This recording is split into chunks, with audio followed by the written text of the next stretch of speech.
এতদিন পর্যন্ত কলকাতার অন্যতম একটি যানবাহনের নাম ছিল ট্রাম। 1873-এ ঘোড়ায় টানা ট্রাম আসার পর 1902 থেকে তাদের বদলে আসে ইলেকট্রিক ট্রাম। অবশ্য তার মাঝখানে কখনো কখনো স্টিম চালিত ট্রামও চলেছে, আবার মোটরাইজড ট্রামও চলেছিল, কিন্তু স্বাভাবিকভাবেই ইলেকট্রিক ট্রামই শ্রেষ্ঠত্ব লাভ করে। বহু গল্প, উপন্যাস, সিনেমা, ছবি এবং মানুষের স্মৃতিকথায় এই ট্রামের বিবরণ পাওয়া যায়। ফার্স্ট ক্লাস কামরা, সেকেন্ড ক্লাস কামরা নিয়ে তৈরি ছোট্ট একটি যান টং টং করতে করতে কলকাতার বুকে চলেছে, এটা অনেকেই মনে করতে পারবেন। সেই ট্রাম উঠে যাচ্ছে। 2024-এর সেপ্টেম্বর মাসে দাঁড়িয়ে আমরা বলতে পারি যে আর কয়েকদিনের মধ্যেই এই ট্রাম সম্পূর্ণভাবে অকেজো হয়ে যাবে।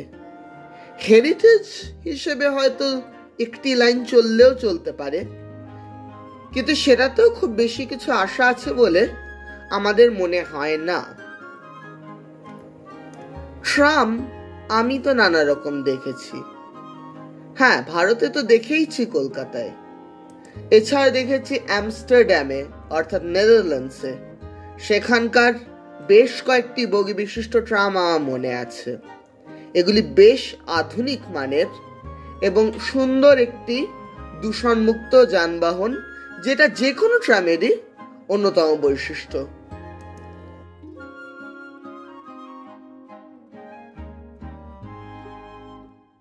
ইউরোপ নয়, কিন্তু এইরকম ট্রাম আমরা দেখেছি জেরুসালেমে অর্থাৎ ইসরায়েলে।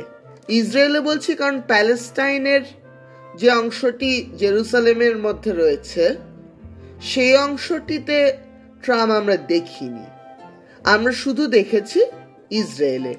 সেখানে দুটি বড় বগি এবং তার মধ্যে আরো ছোট ছোট খোপ নিয়ে ট্রাম যেতে দেখেছি। এরকম ট্রাম দেখেছি অস্ট্রিয়াতে, ভিয়েনাতেও।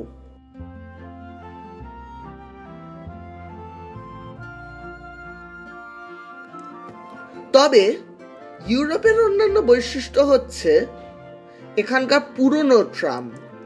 অস্ট্রিয়ায় এরকম ট্রাম দেখেছি আমরা ভিয়েনায়, যে ট্রামের একটাই কামরা, কিন্তু সে কামরা হয়তো শতাব্দী প্রাচীন এবং তা এখনো চলছে।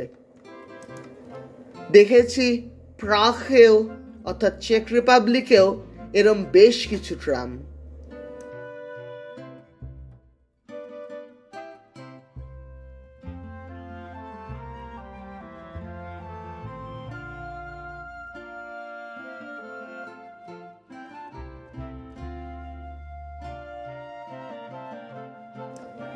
দেখেছি ফ্র্যাঙ্কফুর্টে, জার্মানিতে।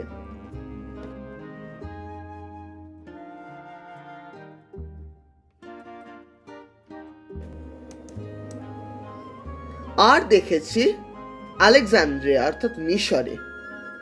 এইরকম পুরনো ট্রামগুলো দেখলে খুব অবাক লাগতো, কিন্তু গর্ব হতো যে আমাদের দেশে এরকম একটা আশ্চর্য দূষণমুক্ত যানবাহন রয়েছে।